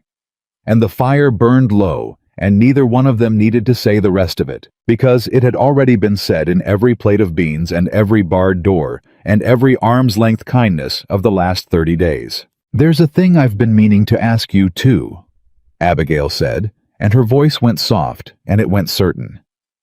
A thing I've been ready to do for a while now, and I think you have too, and I think it's time. She stood, and she drew him up with her, and she led him out into the night, up past the corral to the clearing, where 2 unmarked graves lay under river stones. Get the chisel, Ethan, she said gently. It's time. I'll set it, and you put your hand over mine, and we'll carve their names together, and you won't have to bear it alone, because you're not alone anymore, and you haven't been for a while, and it's high time those stones said so. She squeezed his hand. Sarah first, then Ruth. And when it's done, they'll have their names back, and you'll have your hands back, and we'll walk down off this ridge together tomorrow, and start whatever comes next as 2 people who chose it. Free ones. Both of us. Her voice broke and held. That's what all of it was for Ethan. Not so I could be saved. So I could be free enough to choose. And I choose this. I choose you. Now go get the chisel, and let's give your girls their names. And Ethan Walker, who had not been able to carve those names for 5 long years, went and got the chisel and came back and knelt in the clearing beside the woman who had climbed his mountain, running from a man who called her property. And he put his scarred, weathered, trembling hand over her steady one, and together at last in the dark, by feel and by love they began to carve. The chisel finished the last letter of Ruth's name just as the sun came up, and Ethan Walker sat back on his heels and looked at what their 2 hands had made, and for the first time in 5 years, the stones were not blank, and the man did not weep, but he made a sound low in his chest that Abigail had never heard from him, the sound of something that had been clenched shut a very long time, finally letting go. There, she said softly, still holding his hand over the cold stone. There they are. Sarah Walker, Ruth Walker. They've got their names back. I couldn't do it for 5 years, he said. And it took what? An hour. With you setting the chisel. It didn't take an hour, Ethan. It took 5 years. The hour was just the last part. She squeezed his hand. You couldn't carve it alone because it was never meant to be carved alone. That's all. Grief's the one weight a man's not built to lift by himself. And you tried to up here for half a decade, and it near broke you, and it wasn't your fault, and it's over now. He looked at the names a while longer. Then he did a thing she didn't expect. He reached out and laid his palm flat against Sarah's stone gentle, the way he did everything, and he spoke to it low, like there was no one there but him and the woman under the ground. I'm sorry it took me so long, he told her. I'm sorry I made a shrine out of standing still when you'd have wanted me to go on living. I know you would have. You never once in your life wanted anybody standing still. His voice caught. There's a woman here now, Sarah. Come up my mountain running from a man like the one took you from me, and she's... He stopped, started again. She's the reason I could finally do this. I hope that's all right. I think it's all right. I think you'd have liked her. She's stubborn as a mule, and she throws rocks at men on horseback, and she wouldn't take a plate of beans off me without a fight. A broken laugh. You'd have liked her fine. Abigail had to look away and let him have the moment, and when she looked back, Ethan had taken his hand off the stone and was getting to his feet, and something in the whole set of the man had changed. Some weight had come off his back that had been bending him for years, and he stood up straighter than she had ever seen him stand. All right, he said, and his voice was steadier than it had any right to be. All right, it's done. Let's go down off this mountain, Abigail, both of us, together, and let's go be alive. But the mountain, it turned out, was not quite done with them yet. They walked back down toward the cabin in the new light, and Ethan stopped so suddenly that Abigail near ran into his back, and she felt him go stone still, the way he'd gone still that first day on the ridge, and she followed his eyes down to the yard, and her heart dropped clean into her boots. There was a rider in the yard, just one. Sitting a horse not moving, waiting. And for one sick, lurching instant, Abigail thought, Whitmore thought, escaped thought, it isn't over after all. And then the rider took his hat off, and it was Cole. The same Cole who'd chased her up the mountain that first day. The same Cole whose hat Ethan had shot off his head. He sat there in the yard with his hat in his hands, and his shoulders bowed, and he was alone, and he had no rifle out. And when he saw the two of them come down out of the trees, he didn't reach for anything.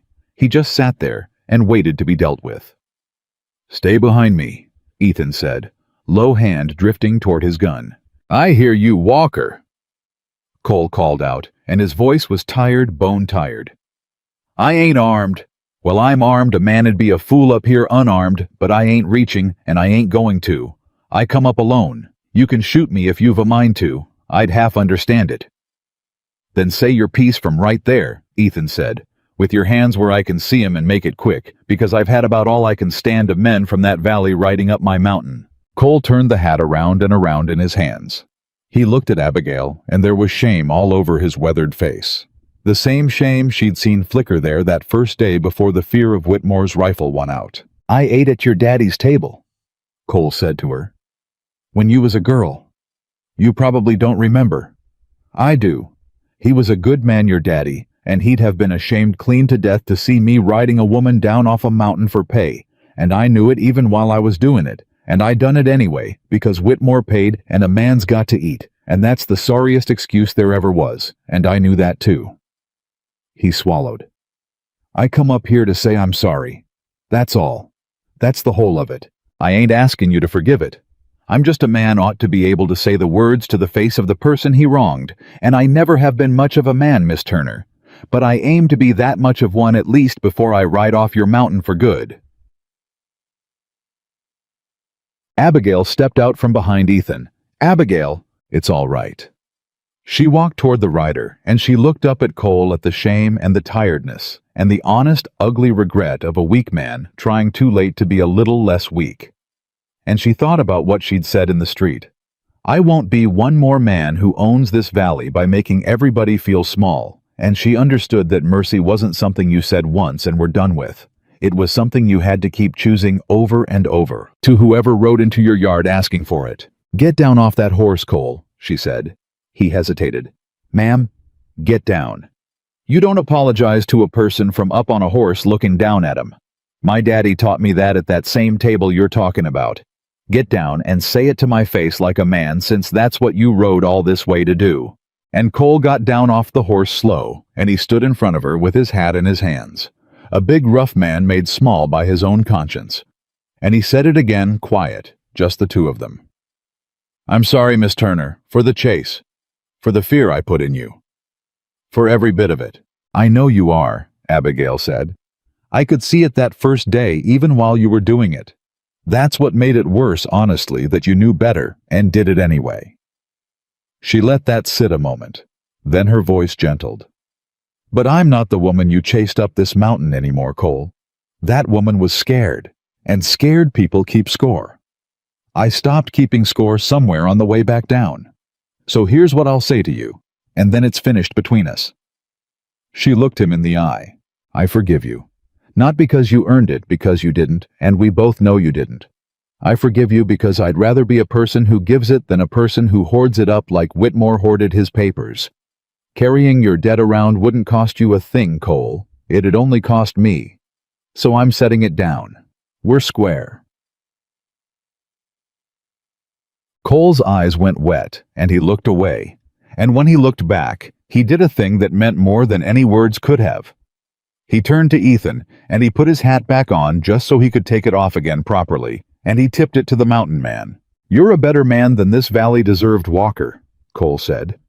"And she's a better woman than that rich devil ever had the sense to see. I'll tell him down below how it was up here, the truth of it, what you both did. You've got my word on that for whatever a coward's word is worth." "A word's a word," Ethan said, and some of the hardness went out of him. "A man that rides up alone to say sorry, knowing he might get shot for it, that's not nothing, Cole. That's more than most would do. Go on home. And if you meant that about telling him the truth, then be a man who tells the truth from here out. It's a habit like any other. Gets easier the more you do it." Cole rode down the mountain, and this time, nobody chased anybody, and nobody was afraid, and Abigail stood in the yard and watched the last piece of that first terrible day ride away into the morning, forgiven and finished. "You didn't have to do that," Ethan said quietly beside her. "Forgive him." "I know I didn't. That's what made it worth doing." She leaned into his side, and his arm came around her easy now, no more arm's length. That distance finally closed for good. Down in that valley, mercy was weakness. Whitmore taught everybody that. A person who forgave was a person you could take advantage of. But that's backward, Ethan. It's exactly backward. It takes nothing to hold a grudge. Any small frightened man can do. That Whitmore did it his whole life. It takes everything to set one down. She looked up at him. "You taught me that you know, not with words. You never say enough words. You taught me the day you told me a dead trapper already paid for my beans and I didn't owe you a thing. That was mercy. You just called it beans." The seasons turned. That was the strange, quiet, ordinary miracle of the months that followed. That after all the running and the guns and the rich man's safe, what came next was simply seasons turning the way they do, the way they always had. Only now there were two people on the mountain to turn with them, instead of one man frozen in place. They rebuilt the barn Ethan had slept in all those nights. They rebuilt it bigger, and they filled it, and the green horse Abigail had learned to ride through a foal in the spring, and she was there for the birthing on her knees in the straw, with her sleeves rolled up, and Ethan stood in the door and watched her bring a new life into the world with her own two capable hands, hands that had once shaken with fear on a rifle stock. And he thought his chest might crack open with the fullness of it. Word spread down in the valley, the way word does. The story of the girl who rode down off the mountain with a rich man's stolen papers. The story of the hermit who trusted nobody and came down off his ridge for a stranger. And people started coming up the mountain, not to chase anybody this time, but to ask. A family that had lost their farm and just gotten it back, come to say thank you. A young woman fleeing a bad marriage, sent up by someone who'd heard that on Walker's Mountain, a person in trouble would be given shelter and a locked door and no questions and no price. And Ethan, who had come up this ridge 20 years ago to get as far from people as a man could get, found his door knocked on, and found to his own astonishment that he answered it. "You've become the trapper," Abigail told him one evening, watching him send a frightened stranger off with a full belly and a sack of meal and no debt attached. "How's that? The trapper. The one who left the meal on your step and died before you could pay him. The one who taught you a person can only pass a kindness along, never pay it back." She smiled at him. "That's you now. You're somebody's dead trapper. You're the story somebody's going to tell 20 years from now about the time they were at the end of everything, and a man on a mountain fed them and asked for nothing." She took his hand. "You came up here to get away from people, Ethan Walker, and you turned into the best thing that ever happened to them instead. I don't think you even noticed it happening." Ethan looked at his hand in hers, the way he had that first night, and he shook his head slow. "You did that," he said. "Not me. I was a man carving nothing on 2 blank stones when you rode up. You're the one thought it out." "No." She said it firm. "I want you to hear me on this because it's important, and it's the truest thing I know. I didn't thaw you out, Ethan. You thawed yourself out.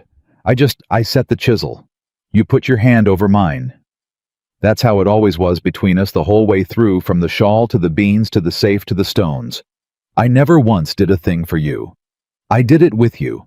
There's the whole difference. There's everything the two of us are." Her voice went soft. "A person can't save another person. I know that now better than I know anything. All you can do is stand beside them while they save themselves. That's what love is. It's not the saving, it's the standing beside." There came an evening late in the summer, exactly 1 year from the day she'd ridden up his mountain half dead, with 3 men on her trail. Abigail knew the date. She'd kept track. And on that evening, she found Ethan out by the corral in the last of the light, and she came and stood beside him, and for a while, neither of them said anything, because a year had taught them both that the biggest things sit best in silence. "1 year today," she said finally. "I know it. You kept track too. Every day of it, ma'am." The old word, the one from the ridge, and it made her smile. Every single day. "Ethan." She turned to face him. "I've got something to say, and I've been practicing it the way you practice things out loud when nobody's around, and it still won't come out smooth, so you'll have to forgive the wrongness of it, same as I forgave yours." She took a breath. "A year ago you stood between me and 3 guns for no reason, but that it was right. And every day since you've handed me things, a shawl, a fire, a skill, a choice, and you've stepped back every single time and let me decide what to do with them. You never grabbed.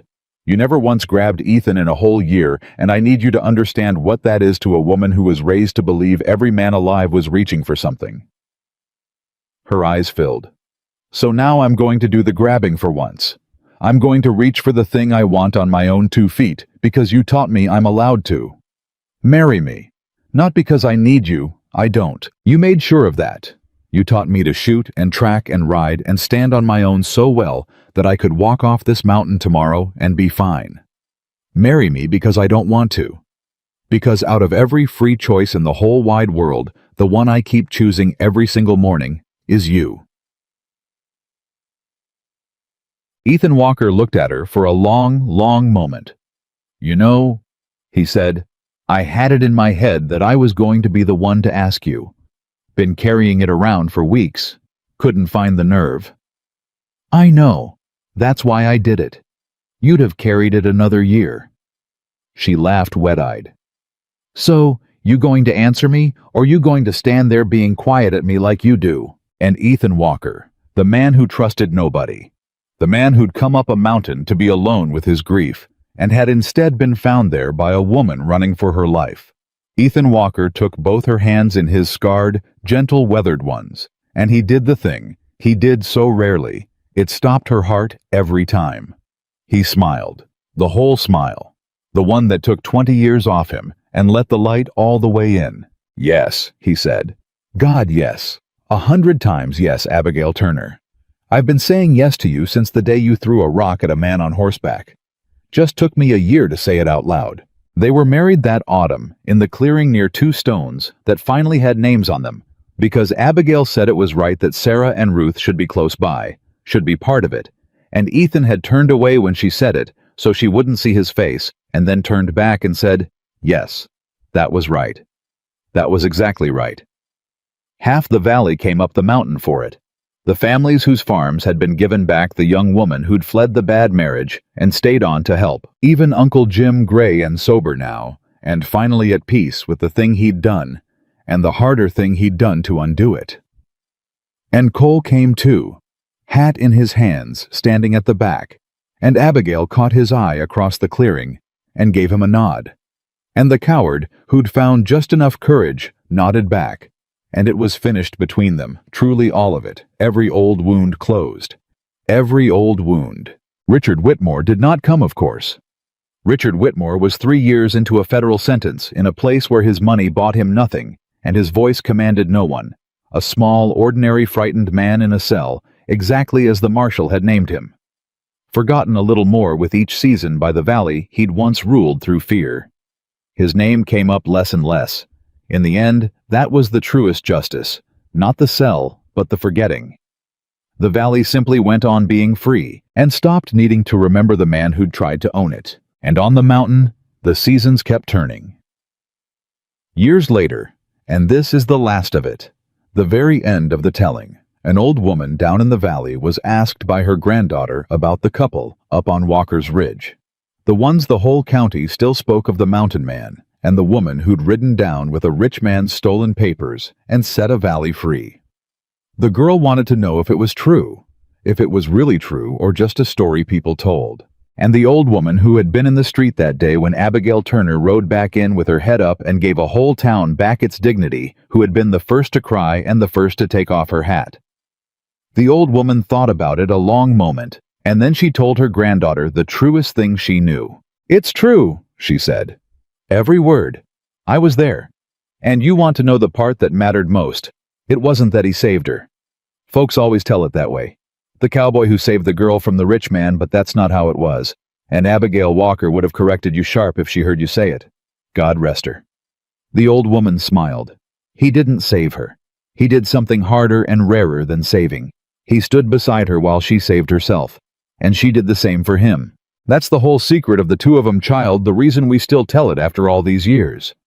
She ran up that mountain believing she was something a man could own. And she came back down it knowing she was something no man could not, because somebody rescued her, but because somebody finally loved her enough to let her rescue herself. The old woman took her granddaughter's hand. "A person is not a possession," she said, and her voice was firm and clear and final. The voice of someone passing along the one thing worth passing along.